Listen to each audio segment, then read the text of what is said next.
విజయవాడ దత్తనగర్లోని గణపతి సచ్చిదానంద స్వామి ఆశ్రమాన్ని ఆంధ్రప్రదేశ్ ముఖ్యమంత్రి చంద్రబాబు నాయుడు సందర్శించారు.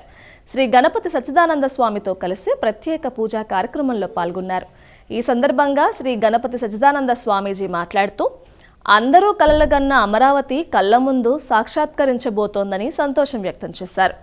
ముఖ్యమంత్రిగా చంద్రబాబు నాయుడు తలపెట్టిన పనులన్నీ సాకారం కావాలని ఆశీస్సులు అందించారు. ముఖ్యమంత్రి చంద్రబాబు నాయుడు మాట్లాడుతూ ఆంధ్రప్రదేశ్ ప్రజల సంక్షేమం కోసం స్వామీజీ ప్రత్యేకంగా పూజలు నిర్వహించి ఫలితాన్ని ప్రసాద రూపంలో అందించారని ఆనందం వ్యక్తం చేశారు. ఈ కార్యక్రమంలో స్వామీజీ వెంట దత్తపీఠం ఉత్తరాధికారి శ్రీ దత్త విజయానంద తీర్థ స్వామి, ముఖ్యమంత్రి వెంట దేవాదాయ శాఖ మంత్రి ఆనం రామనారాయణ రెడ్డి తదితరులు ఉన్నారు.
నిర్విఘ్నంగా జన సహకారముతో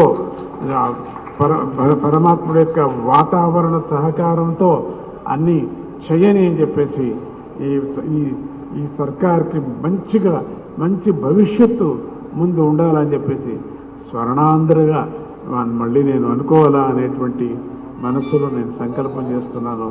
ఎంత సంతోషమైందో ఆ సంతోషానికే నేను వయస్సు లెక్క చేయకుండా ఏమీ లెక్క చేయకుండా పరిగెత్తుకొని వచ్చాను. అన్ని చోట్ల తిరుగుతున్నాను.